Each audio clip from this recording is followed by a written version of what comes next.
Vamos a explorar a fondo una historia fascinante, el auge y la caída del Imperio de Salomón. Es literalmente el relato de cómo la geopolítica antigua provocó una fractura brutal y devastadora en un reino legendario. Hablamos de una historia de auge y caída que parece el guión de la mejor serie de televisión de intriga política, pero que está rigurosamente documentada en los textos históricos que nos han llegado. Vamos al lío. Pensemos en esto un segundo. ¿Cómo es posible que el reino más poderoso de Asia se hiciera añicos en una sola generación? Es una auténtica locura. La rapidez de este colapso transforma una época histórica, que podría parecer densa sobre el papel, en un thriller político de primer nivel. ¿Cómo pudo el reino más imponente y próspero de su tiempo desmoronarse así de la noche a la mañana? Vamos a desgranar exactamente cuáles fueron los factores que provocaron esta implosión. Pero claro, para entender una caída tan monumental, primero hay que conocer los increíbles cimientos que construyó el hijo menor del rey David. Entramos en la parte 1, el ascenso inesperado.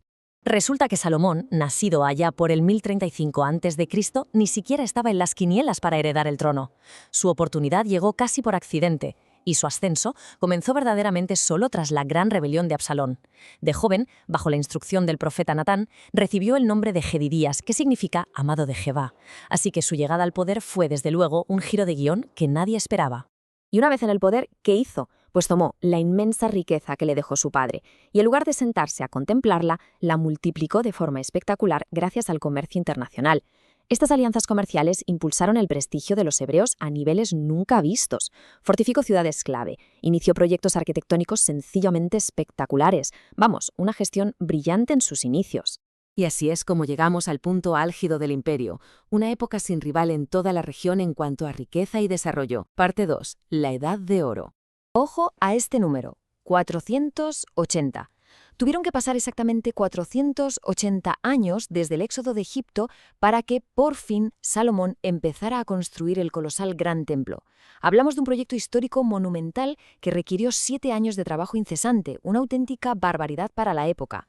El nivel de prosperidad era tan absolutamente increíble que cuando la mismísima reina de Sabá fue a visitarlo para comprobar si los rumores eran ciertos, se quedó sin palabras.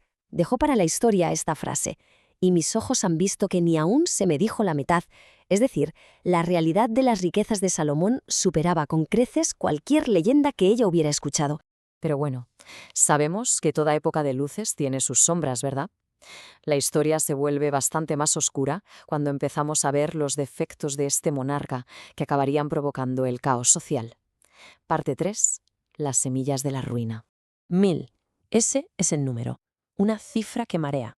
Representa 700 esposas y 300 concubinas de distintas naciones. A ver, la poligamia era una práctica documentada entonces, pero llevarla a esta escala tan exagerada, mezclando tantas alianzas extranjeras y creencias distintas, fue sin ninguna duda el principio del fin para la cohesión del reino.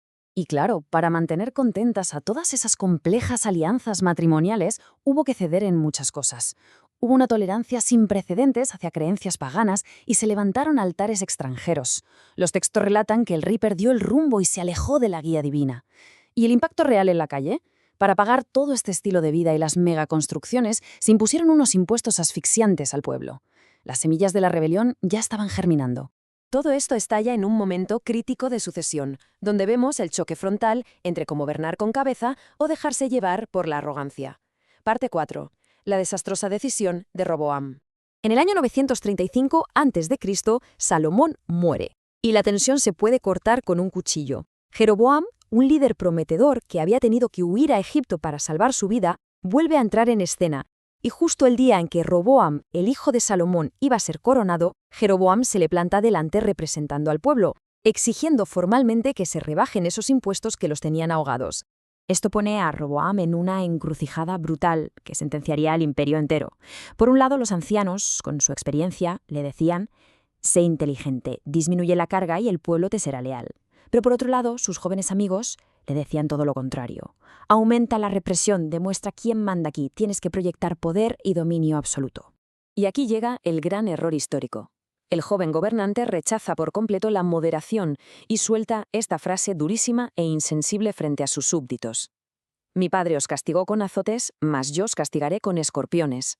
Con esa sola frase, con esa muestra de pura arrogancia, Roboam destrozó la unidad histórica del imperio en cuestión de segundos. El resultado de esa metedura de pata fue inmediato y catastrófico, construyendo una nueva realidad geopolítica. Parte 5. El reino dividido. La ruptura fue totalmente desproporcionada. 10 tribus enteras básicamente preguntaron qué tenían ellos que ver con la casa de David, y le dieron la espalda a la corona, largándose de allí. El gran imperio se partió en dos, dejando al sur únicamente con la tribu de Judá, Benjamín y probablemente una parte de Simeón.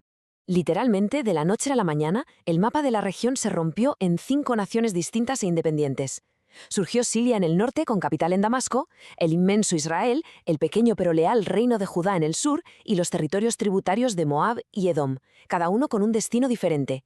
Es alucinante lo rápido que pueden redibujarse las fronteras del poder. Si nos fijamos en el nuevo reino del norte, Israel, vemos que se quedó con muchísimo territorio, de hecho, más de 5.500 kilómetros cuadrados, el doble que Judá. Pero fue un auténtico polvorín político.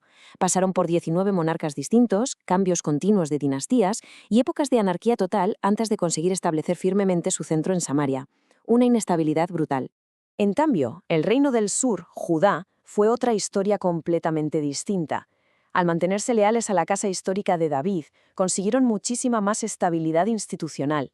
Aguantaron en pie casi 4 siglos, 388 años para ser exactos, sobreviviendo con 20 reyes hasta que, irremediablemente, fueron conquistados por Nabucodonosor. Y todo esto nos deja con una reflexión increíble sobre el poder y el comportamiento humano. ¿Se debió este colapso histórico a un castigo divino por abandonar los valores fundacionales como advertían los profetas? ¿O fue simplemente la consecuencia lógica, pura y humana de asfixiar a tu propia población a impuestos y responder a sus quejas con una arrogancia sin límites? Es un debate monumental sobre el liderazgo y sus consecuencias que, la verdad, sigue siendo totalmente relevante hasta el día de hoy.